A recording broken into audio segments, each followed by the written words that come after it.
Nous, la terre, c'est vraiment important pour nous. On veut la conserver. On veut la conserver pour nos enfants aussi. On nourrit le monde aussi, donc c'est super important pour nous de faire attention au sol. Le sol, c'est la base. C'est le départ des plantes. C'est le départ des plantes qui vont nourrir les humains, les animaux. Il faut le conserver, il faut le nourrir.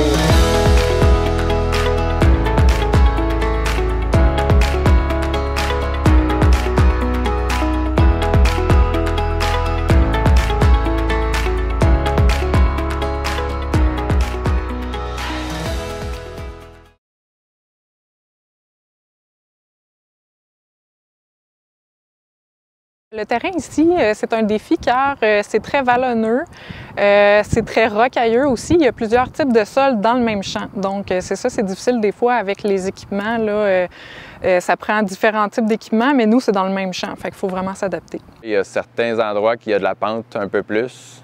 Il faut faire attention à l'érosion parce que les bonnes pluies, s'il y a gros de la pente, le sable, il se lessive.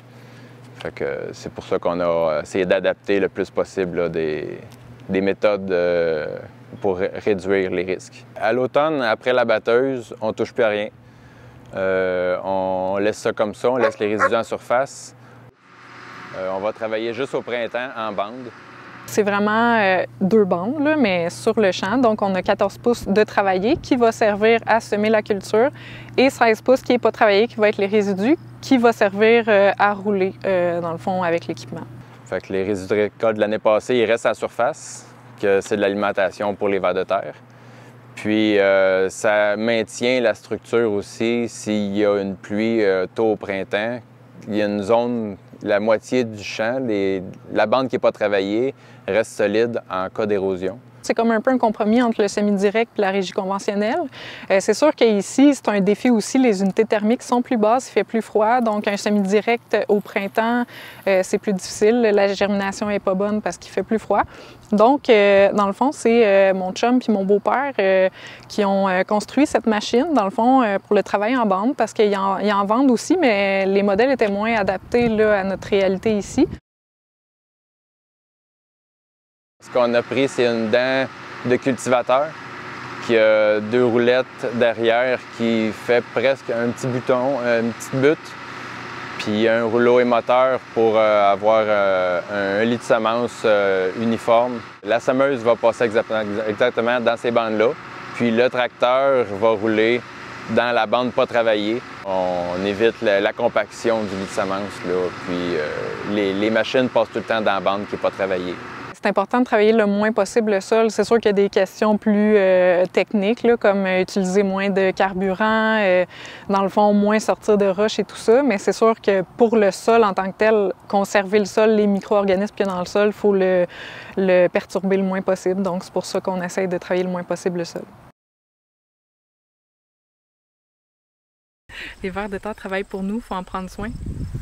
Ici, il y a 10 ans, il n'y avait aucun ver de terre. Il fallait être patient pour trouver un ver de terre. Puis là, comme aujourd'hui, on n'a pas besoin de se tracasser la tête, il y en a des vers de terre. En combinant les pratiques de travailler moins le sol et d'implanter des engrais verts, il va avoir une multitude d'avantages, dont conserver la vie qu'il y a dans le sol. Ça va structurer le sol, ça va diminuer l'érosion. L'eau va mieux pouvoir s'infiltrer là, avec le travail que les racines vont faire pour nous. Ça a vraiment beaucoup d'avantages ici sur la ferme. L'engrais vert, c'est une culture de couverture qu'on sème presque à l'automne, à la fin de l'été, pour amener certains nutriments, une vie qui reste le plus longtemps possible au champ, pour ne pas laisser place aux autres herbes indésirables, aux mauvaises herbes qui vont se reproduire, qui vont faire des graines peut-être. On met le lisier de porc juste avant. Fait que ces plantes-là vont s'alimenter des minéraux, des nutriments du lisier, de l'engrais organique. Puis, ils vont emmagasiner ça pour être sûr de ne pas la perdre, qui vont être redistribués par soit les vers de terre ou les micro-organismes dans le sol au printemps prochain à la décomposition de ça. Puis aussi, toute la racine qui reste là l'hiver, quand il y a la fonte des neiges, vu qu'on a des terrains en pente, ça fait une structure que le champ reste à sa place. Il ne descend pas à la côte, puis il ne descend pas dans les ruisseaux, dans les rivières. pour ne pas perdre nos champs en tant que tels, parce qu'on veut les garder.